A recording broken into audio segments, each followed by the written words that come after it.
rendez-vous télé. Vivez toute l'actualité de la ville de Saint-Leu. Bonjour à tous, merci de nous accueillir chez vous. Le Rendez-vous télé, votre magazine d'information consacré à la ville de Saint-Leu. C'est maintenant, voici le programme de votre émission. Zoom sur le métier aujourd'hui officiel d'écrivain public. Chaque jour au Plat de Saint-Leu, des administrés font confiance à ces petites mains qui écrivent gratuitement toutes sortes de courriers. Ils attendent parfois depuis 4 heures du matin pour pouvoir rencontrer le premier magistrat de Saint-Leu. Chaque vendredi, une centaine de Saint-Leusiens patientent pour discuter avec le maire de la ville. Nous avons suivi une de ces réceptions du public. Enfin, nous irons chez Gianni Malachimi, l'un des 2 derniers ferblantiers de la Réunion. Il est Saint-Leusien et nous fait découvrir sa passion. Rencontre en fin d'émission. Mais avant de revenir sur ces événements, je vous propose de faire un peu de twirling bâton, un sport qui associe manipulation du bâton, jonglage, gymnastique, danse et théâtralité. Le twirling bâton au plus haut niveau, ça se passe chez nous, à Saint-Leu. Dimanche dernier se tenait d'ailleurs une étape du championnat de France de twirling bâton.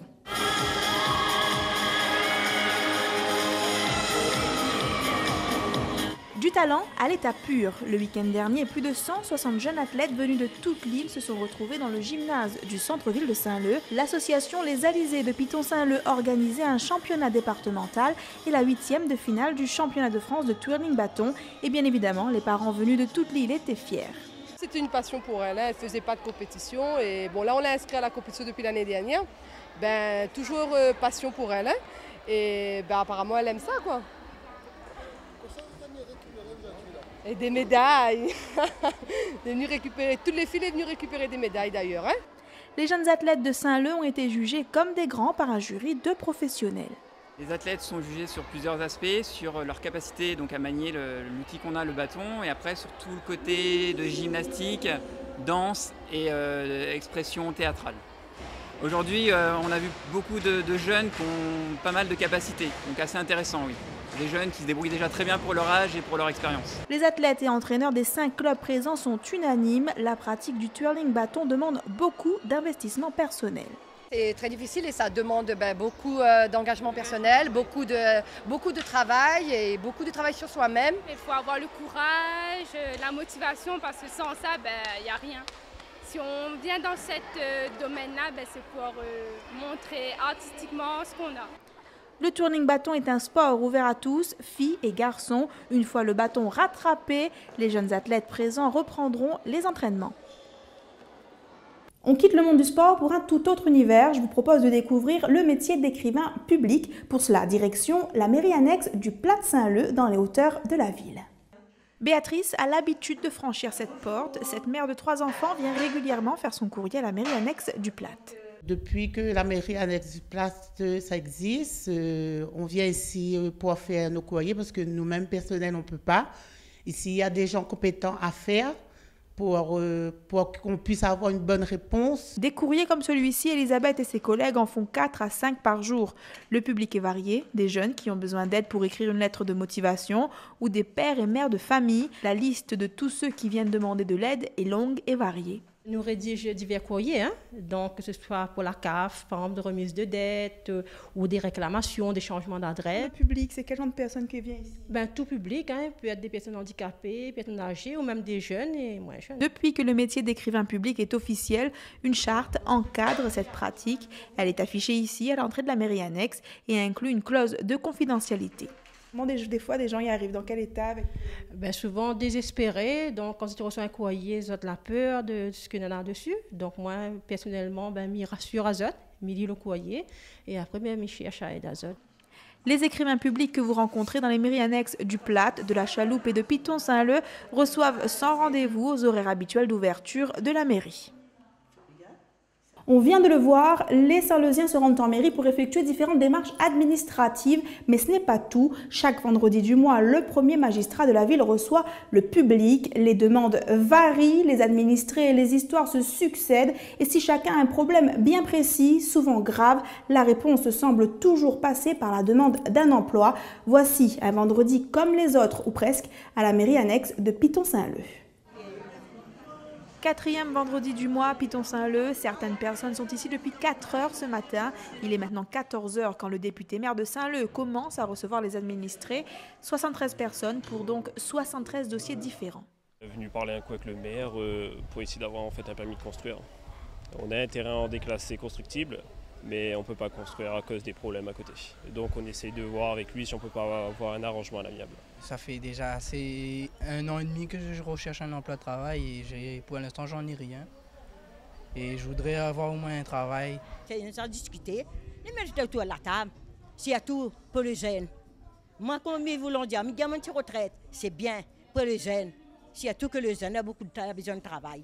Une demande revient sans cesse, un emploi. En début d'après-midi, l'élu avait déjà annoncé ne pas pouvoir promettre de contrat. Mais dans la file d'attente, les mamans qui recherchent un emploi pour leur fille et leur fils ne désespèrent pas.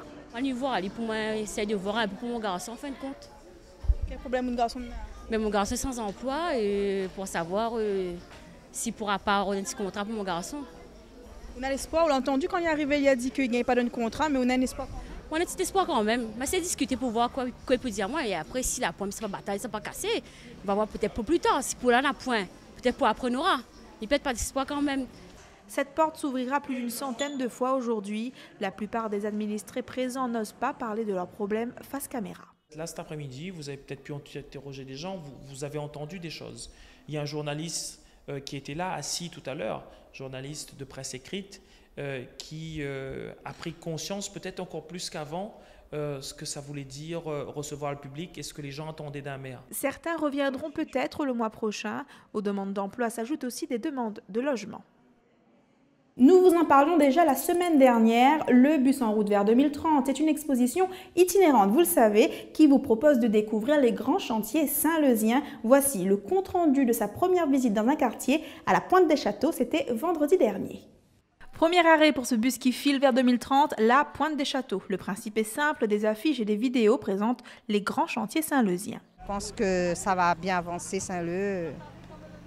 C'est quel projet retient plus d'attention? Tout, parce que ça avance la commune et tout est bien. L'exposition, les projets, tout est bien ficelé, tout est bien parti pour Saint-Leu. Il faut y continuer comme aussi, tout y mettre la main avec, comme ça Saint-Leu va développer un peu mieux. C'est quoi le projet retient plus d'attention? Pour l'instant, c'est la piscine et puis la salle de fête de la Pointe des Châteaux. Puis vous voulez savoir quel côté il tombe. Pourquoi il intéresse à tout cela? Je habite sur le quartier ici. Les plus jeunes ont eux aussi leurs préférences, des projets qui ne concernent pas que le centre-ville, comme le complexe artistique de Bois-de-Nefle. Le projet qui m'intéresse le plus, c'est la création d'un équipement culturel vers Bois-de-Nefle. Qui comprendra des salles de spectacle, des lieux de pratique culturelle et des lieux de formation à la pratique artistique, danse, plein de trucs. Ce vendredi 8, le bus sera à la Pointe-aux-Celles sur le parking de la boutique Sony, puis le lendemain sur le parvis de la mairie de Saint-Leu. Une nouvelle rubrique dans le rendez-vous télé. Chaque semaine, nous vous proposerons d'aller à la rencontre d'un Saint-Leusien. Aujourd'hui, nous allons découvrir l'univers de Gianni Malacimi, l'un des 2 derniers ferblantiers de la Réunion. Plus qu'un métier, c'est un art, une passion dont ce père de famille vit aujourd'hui depuis 8 ans. À l'heure où l'emploi est au centre de toutes les discussions, voici une belle rencontre pleine d'espoir. On retrouve toutes les étapes des autres pièces que vous pouvez fabriquer. On a le tracé, la découpe, le façonnage. Après une dizaine de rencontres avec l'autre ferblantier de la ville, Gianni met lui aussi la main à la pâte. Au bout de 6 mois de travail et d'essai, il réussit à fabriquer des pièces d'époque. Et là, il fait toujours sur ce rail-là.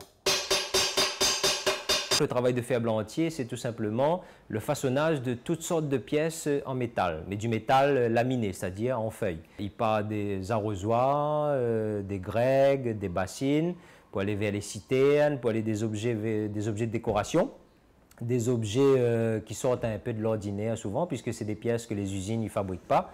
Donc très souvent, les gens ils font appel à moi pour des pièces particulières. L'inspiration, Gianni la trouve dans son enfance et des objets empreints d'une tradition locale. Le bac en fer blanc en est un exemple typique. Aujourd'hui, il crée des objets difficiles à trouver en magasin, des pièces uniques. Plus qu'un métier, l'homme de 37 ans vit aujourd'hui de sa passion. Moi, là, commence travaille aussi différents métaux, dont le zinc, le cuivre.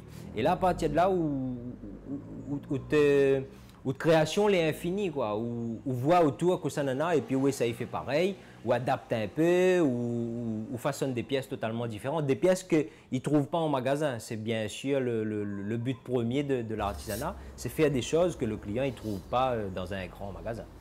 Comme toute passion, ça, il devient une affaire, il déborde dans notre vie parce qu'il y a mal vraiment. Et quand on voit une pièce d'une télé, ou une pièce d'un magazine, ben on est pressé d'être dans l'atelier pour essayer de faire la pièce, pour essayer d'adapter, pour essayer d'améliorer. Mais il veut dire, il devient une affaire comme une affaire, il démange tous les jours, comme toute passion, quoi. Il prend, il embarque, il râle dedans. À La Réunion, 80% des souvenirs vendus aux touristes sont importés, fabriqués dans des pays de la zone ou des pays asiatiques. Ici, la clientèle de Jani est majoritairement locale. Des Réunionnais qui, selon lui, veulent retrouver la qualité de l'artisanat pays. Et pour toutes ces raisons, selon Jani, la ferblanterie pourrait devenir un secteur porteur d'emploi. Moi, je vois que c'est un métier, sauf comment on va redévelopper, les obliger, parce qu'il y en a de la demande. Parce que Nana aussi des jeunes ont besoin de travail. Donc, comme il y a longtemps, ils parlent de chômage, ils parlent de difficultés pour insérer les jeunes. Moi, je me dis tout simplement, tous ces petits métiers de l'artisanat, que ce soit ferblantier, bardotier, forgeron, Nana a une demande pour ça. Donc, allons mettre en place les formations qu'il faut pour que ces jeunes-là, ils savent vers ces métiers-là et que ils redéveloppent tout ça parce que la ferblanterie, pour moi, sera une affaire jamais morte à La Réunion. C'est pendant une exposition que Jani a pris conscience de son talent, les encouragements du public aidant. À La Réunion, il ne reste que 2 ferblantiers et ils sont tous 2 chez nous, à Saint-Leu.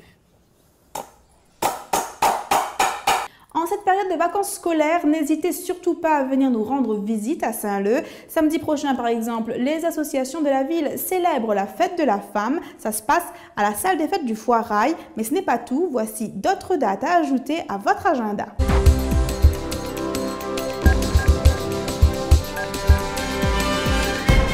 Des précisions sur la fête de la femme samedi prochain à la salle des fêtes du Foirail. Rendez-vous à 14h30 avec des expositions artisanales, ateliers faits main, théâtre, danse avec les associations ADQBM, Initiative Quartier, Les Frangipaniers et Madaoi. À 19h30, c'est le chanteur Giovanni qui clôturera cette journée.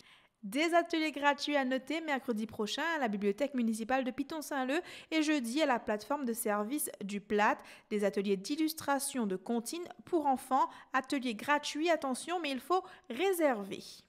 Il est encore temps d'inscrire vos enfants âgés de 11 à 17 ans au camping jeune organisé par le CCAS de Saint-Leu, direction les Macs du 11 au 15 mars. Pour plus d'informations, appelez le 02 62 711 136 711 136. Et puisqu'un amateur de foot averti en vaut 2, n'oubliez pas de vous inscrire au tournoi interquartier de foot à 7. Vous avez jusqu'à la fin de ce mois. Le tournoi aura lieu de mai à novembre prochain. Il faut avoir au minimum 18 ans. Il est déjà l'heure pour moi de vous dire au revoir. Encore une fois, merci de nous accueillir chez vous tous les mercredis à 19h30.